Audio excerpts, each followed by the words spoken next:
Bueno, agradecer como todos los que me han precedido. Gracias a Dios, a la mañana hubo gente que me va a ahorrar un trecho de todo lo que haya para decir, porque hablaron bastante el tema del futuro justamente del trabajo.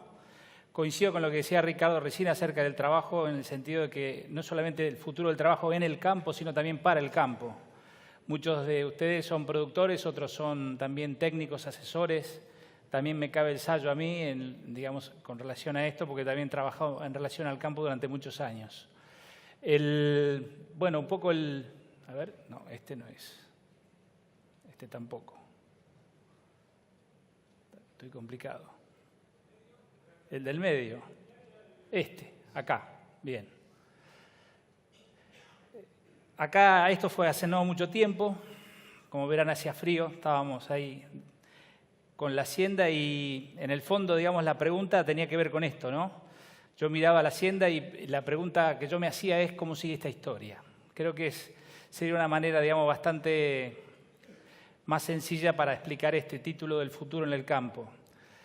Esta pregunta es la pregunta que nos hacemos todos frecuentemente. ¿Cómo sigue la historia? ¿No? ¿Cómo sigue la historia después de todas las cosas que hemos escuchado? ¿Cómo sigue la historia para ustedes? ¿Cómo sigue la historia para mí? Cuando uno piensa en el futuro también piensa de dónde viene. Y quizá el primer mensaje que yo tengo lo tengo de cuando recién me recibí en el año 80 y tuve la oportunidad de empezar a salir con quien me formó en la profesión, el ingeniero Héctor Daniele, que era, digamos, un profesional, un profesor de la universidad que tuvo la generosidad de sacarme a dar vueltas por el campo, ¿no? A ver hacienda, a ver gente. Y siempre tengo muy fresco las tres cosas que él trabajaba cuando armaba campos ganaderos. Él se dedicaba básicamente mucho a esto, a armar campos ganaderos. Y armar campos ganaderos para él tenía tres patas. Una pata era armar la infraestructura, ¿no? O sea, armar la infraestructura de aguadas, alambrados, todo lo que tuviera con las condiciones como para que el campo pudiera despegar desde el punto de vista de la producción ganadera. Se dedicaba mucho a la producción de carne. Otra pata era la hacienda, que había que comprar, buscar vacas de cría, en fin, todo lo que tuviera que ver con conseguir la mejor hacienda posible para hacer de eso una buena actividad productiva. Y la tercera pata era la gente.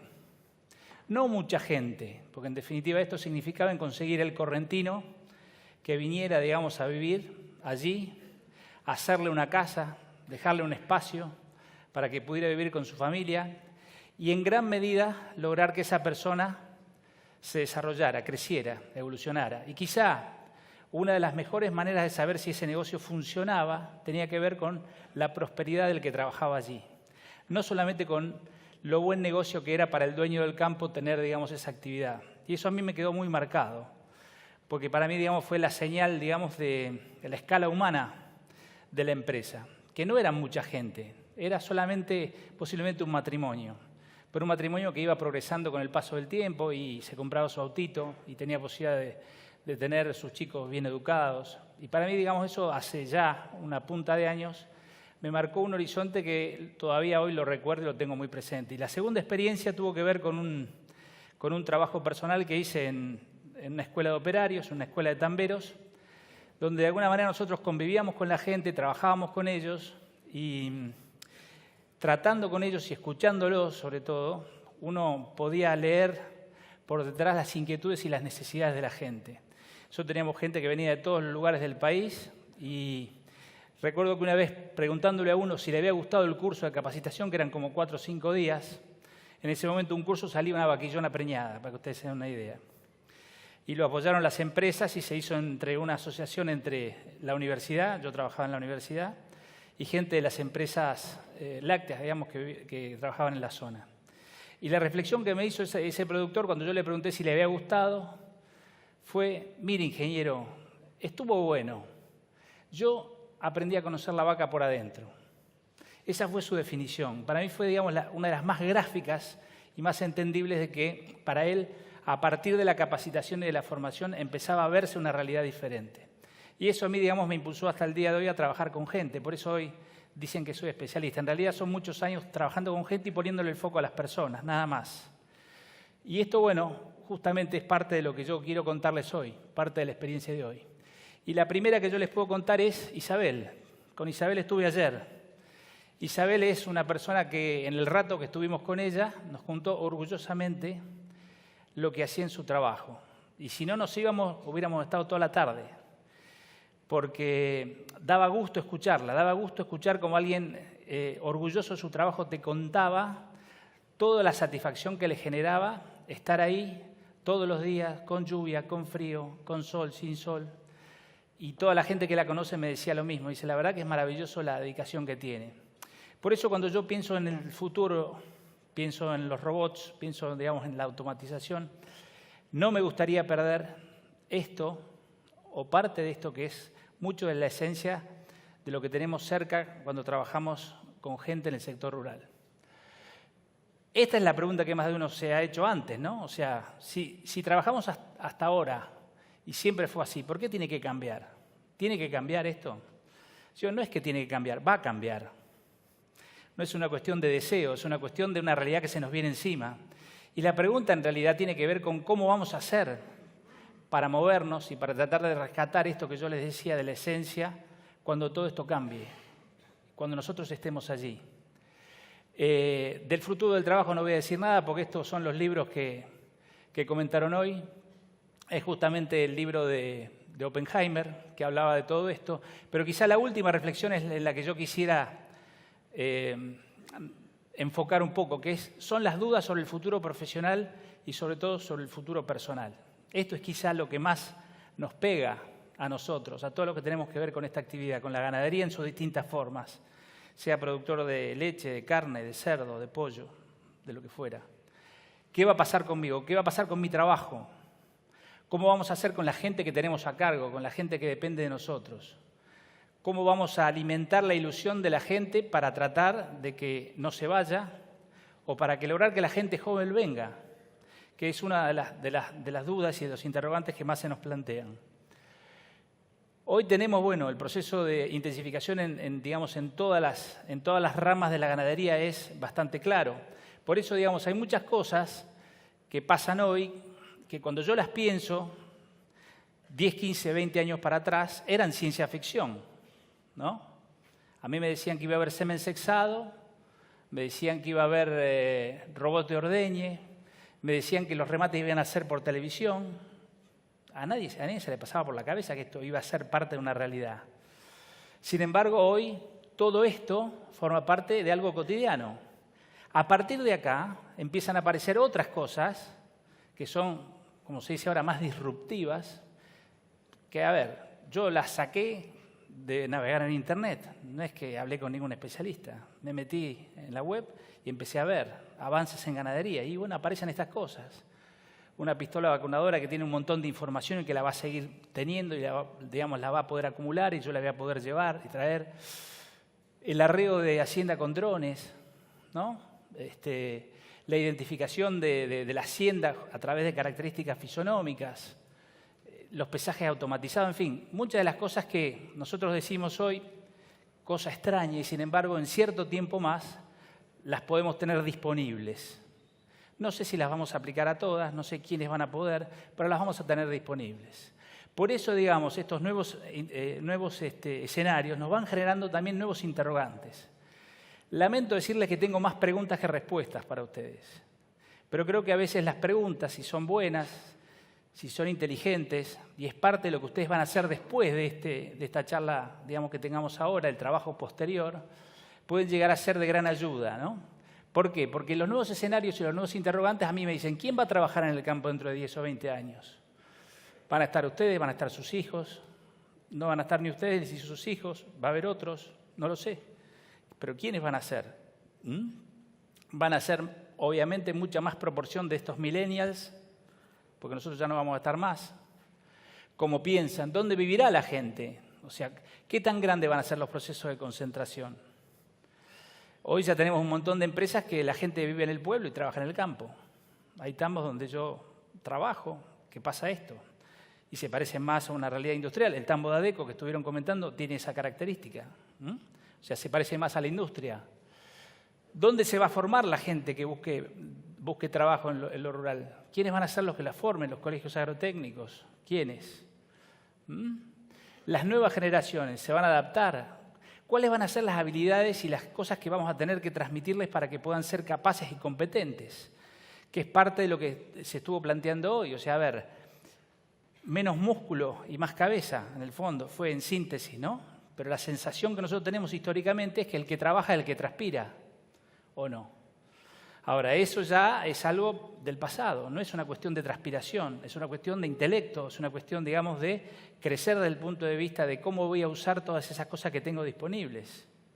Y esa es quizá una de las cosas que tienen que ver con las quejas de no conseguir gente capacitada desde este punto de vista en la era de la agricultura de precisión, en la era, digamos, de la robótica, etcétera, etcétera. ¿De dónde vendrán? ¿Del ámbito rural? ¿Seremos capaces de atraer gente de las ciudades?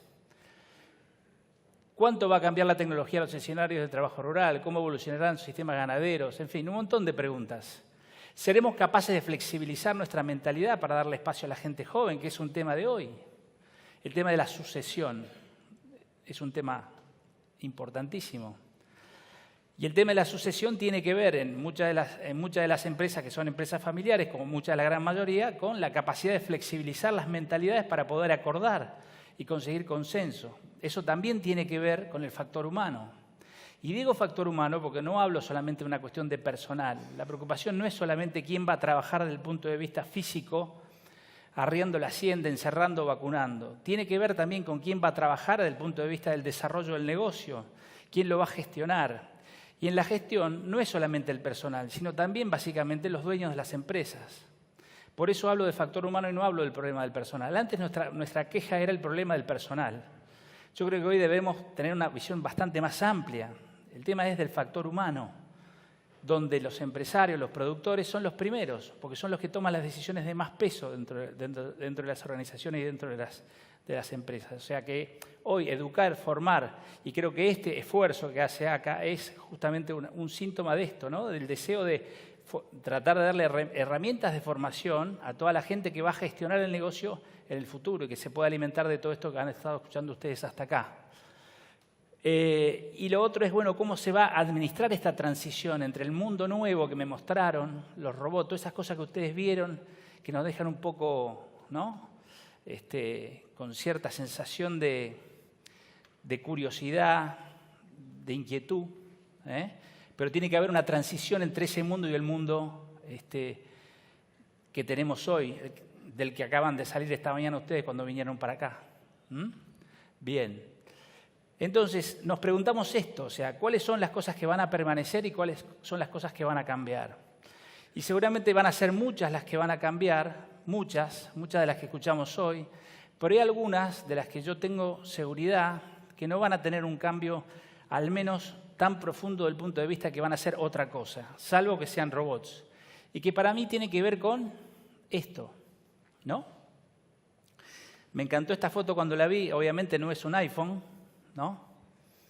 Ni un Samsung Galaxy, no sé, 9, 10, no sé qué número estará. No es un smartphone. Creo que todavía es más inteligente que está arriba del caballo que el teléfono. Pero, digamos, son las cosas que se nos empiezan a plantear, ¿no? Las nuevas tecnologías, cómo las absorbemos, cómo las tomamos, para qué las usamos. Hoy a veces ya casi que yo escucho quejas de la gente que tiene empleados y que dice que su personal pasa más tiempo arriba del teléfono que trabajando. Entonces tengo que encontrar una manera de hacer que ese mundo coexista y poder sacarle provecho y no que sea una queja. La tecnología me tiene que ayudar, porque si es mi enemigo voy a perder. La tengo que conseguir para que trabaje para mi lado. Pero en alguna medida esto es para mí como la imagen de la perplejidad de cómo lo tradicional empieza a cambiar cuando aparece la tecnología y también los sistemas de trabajo. Los sistemas de trabajo pueden ser como este, que es el de siempre, o pueden ser como este, que es un poco más entretenido, ¿no? O sea, posiblemente lo que la persona haga es lo mismo, pero para esta persona que está acá, el trabajo se hace más divertido. Yo me acuerdo siempre de una conversación con una persona joven que había cambiado el trabajo y yo le preguntaba por qué había cambiado el trabajo. Y me dice, porque en realidad me aburría.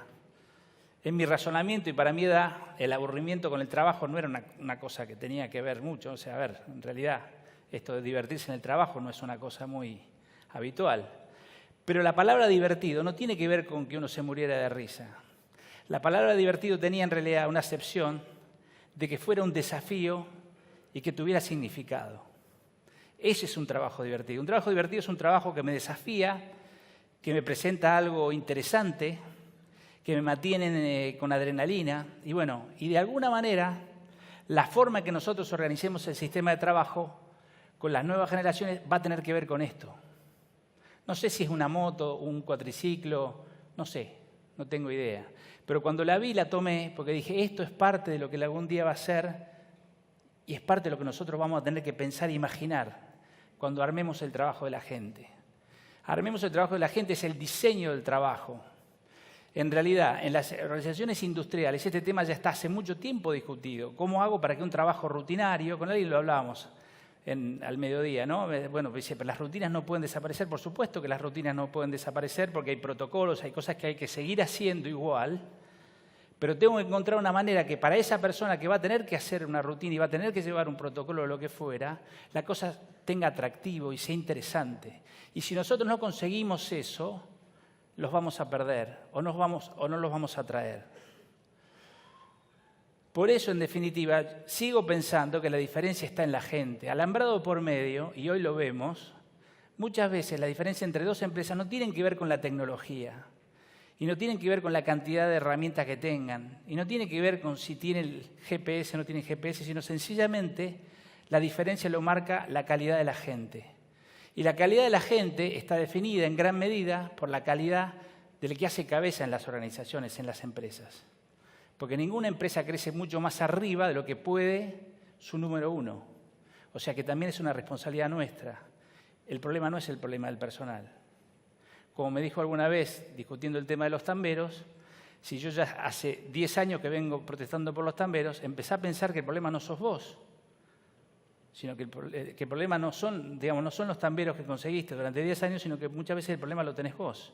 Hay algo que no estás haciendo bien, hay algo que posiblemente haya que revisar. Bien, entonces, ¿por qué digo todo esto? Porque yo digo, a ver, en el futuro, más allá de la tecnificación, de la modernización y demás, las personas, y hablamos de personas y no de personal, las personas van a seguir siempre respondiendo a las motivaciones. ¿Las motivaciones serán diferentes? Seguramente. ¿El millennial reaccionará diferente? Seguramente. ¿Necesitará otro estímulo? Seguramente. Habrá que ver cuáles son. Pero hoy todos respondemos a motivaciones y en el futuro también lo seguiremos haciendo. Esto no va a cambiar. La esencia de las personas, del ser humano, no va a cambiar. ¿Y por qué motivaciones? Porque en realidad las motivaciones son lo que generan las actitudes y los comportamientos. O sea, muchas de las cosas que nosotros vemos en actitudes y comportamientos tienen que ver con motivaciones y también con necesidades personales. ¿Qué quiero decir con esto? Que mucho de lo que vemos, mucho de lo que criticamos, mucho de lo que no nos gusta y que se ve, tiene explicación en lo que no se ve. Complicado, ¿no? Se lo repito. Mucho de lo que nosotros vemos como comportamientos de las personas y que quisiéramos que fuera diferente, tienen su explicación en cosas que no podemos ver a simple vista y que se logran decodificar y se logran leer cuando yo paso tiempo con las personas, cuando yo interactúo con las personas, cuando las conozco, cuando las escucho, cuando voy un poquito más allá del hola, ¿qué tal? ¿Cómo va? ¿Todo bien? ¿Todo bien? ¿Qué es como nos movemos habitualmente? ¿Todo bien? ¿Todo bien? Todo bien, todo bien, y el todo bien no es todo bien. Posiblemente sea momento de parar un rato para conversar. Entonces, me gustaría plantearlo en estos términos. Me gustaría que pensáramos cómo hacemos para que las empresas ganaderas sean más atractivas. Este es el desafío. El desafío no es solamente el futuro del trabajo en el campo, es esto, es cuáles son las variables que afectan la permanencia y la evolución de los empleados en las empresas agropecuarias. Deberíamos saberlo un poco mejor. Hoy hay estudios, algunos estudios que han evolucionado en ese sentido, pero deberíamos saber bastante más de esto. Porque ahí está la clave. La clave está en cómo hacemos para que la gente quiera venir a trabajar conmigo o no se vaya de mi empresa. Me acuerdo de una anécdota de una persona que tenía un correntino trabajando con él. Me dice, yo tenía mi campo a 50 kilómetros de todos lados. Bien, tierra para todos lados. Pero bueno, había hecho un esfuerzo, había hecho una linda casa, tenía su teléfono, tenía, en fin, un montón digamos, de facilidades para vivir en el mundo de hoy. Y un día el correntino dijo, bueno, mira, me voy. ¿No estás a gusto? No, lo que pasa es que me ofrecieron otro trabajo mucho mejor. Bueno, hasta acá llegué yo, si vos tenés otra oportunidad, métele para adelante. Se fue el correntino, pasó el tiempo y a los 3 meses llaman por teléfono. ¿Quién llama por teléfono? El correntino, si no, no puedo seguir con el cuento. Llamó el correntino. ¿Qué dijo el correntino? El correntino dijo, ¿tiene trabajo para mí? Dijo, claro que por supuesto tengo trabajo para vos. Pero ¿qué pasó? La verdad, no estuve en ningún lugar mejor que con usted. Y no lo llamé antes porque me daba vergüenza. Ese fue el comentario. El campo seguía en el mismo lugar, a 50 kilómetros de tierra de todos lados. Con lo cual, a ver, esto me lo contó alguien a mí personalmente y me hizo pensar un montón. Porque muchas veces yo no puedo hacer todo, puedo hacer algunas cosas, pero si las cosas que hago por la gente son las que las personas valoran, voy a conseguir que la gente venga a trabajar conmigo. Porque esto está, digamos, un poco en la forma de valorar de las personas. ¿Y hoy qué es lo que dice la gente? Lo que dice la gente es que hay problemas de infraestructura, de educación y vivienda, poco descanso, frío y barro, baja retribución en algunos casos, poco horizonte. No es una estadística, son suma de comentarios. No hay wifi. Está difícil.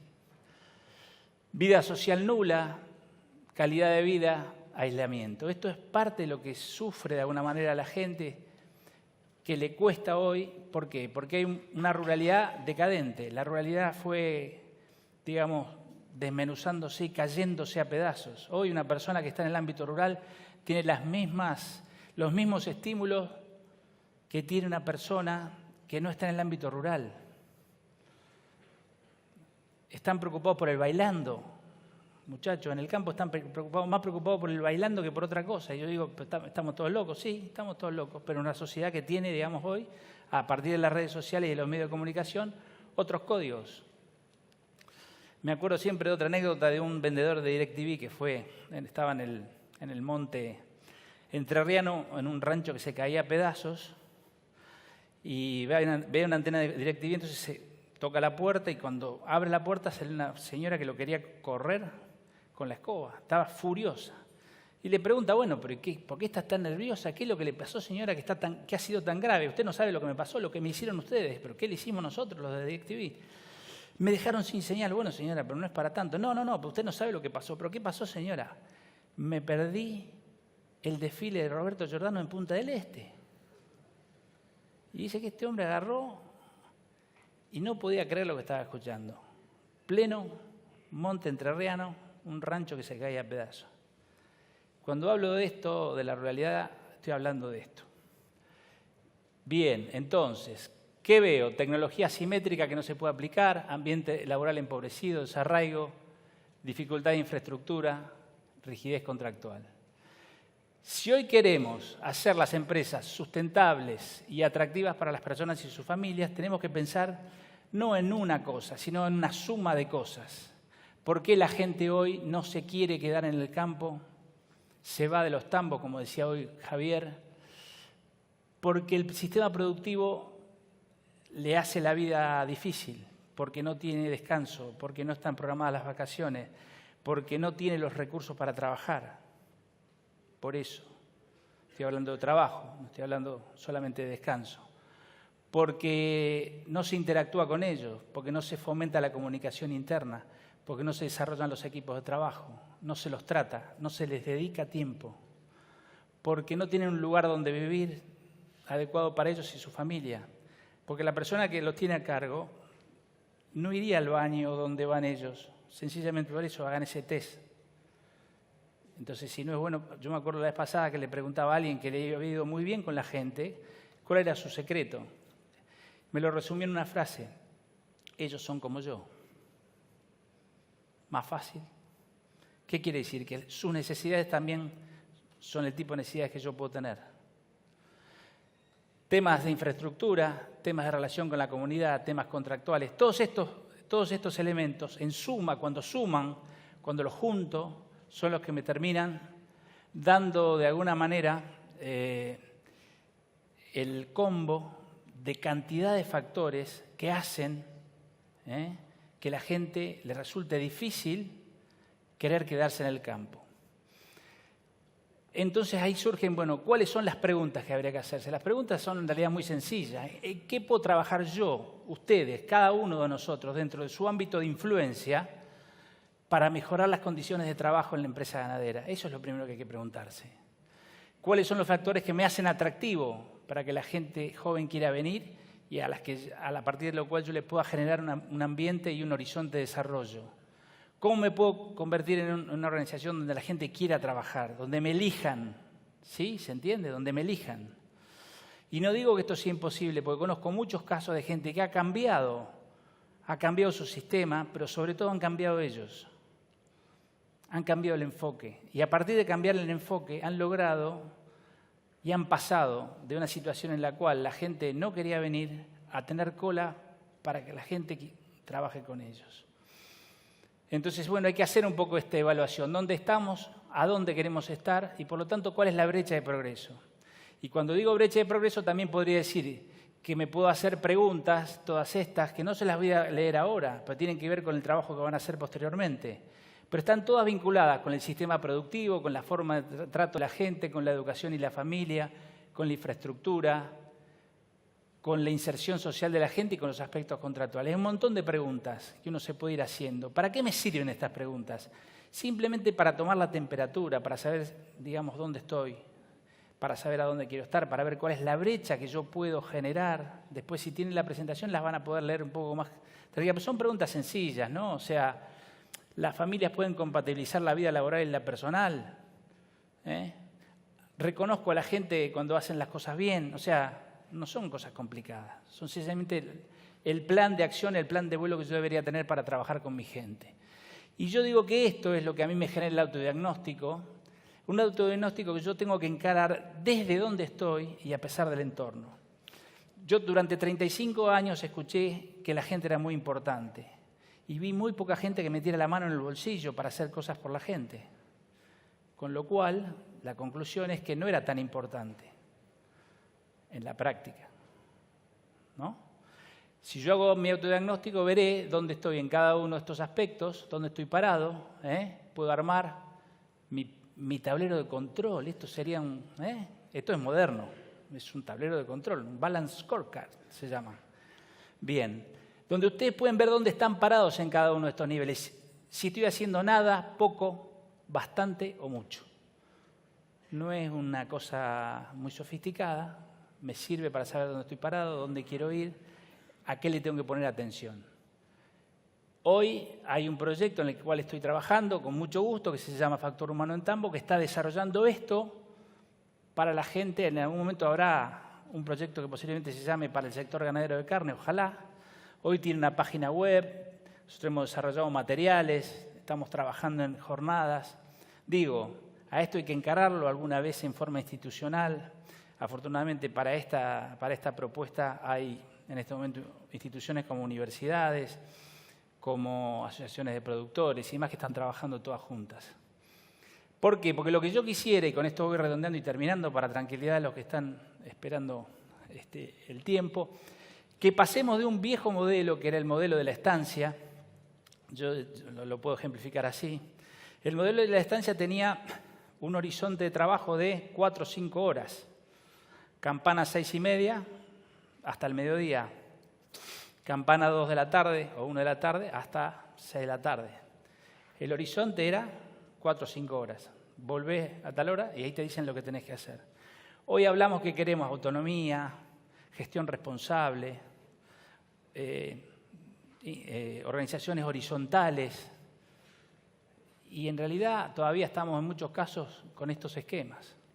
¿Por qué? Porque este esquema, que debería pasar a ser un esquema donde el que está acá abajo,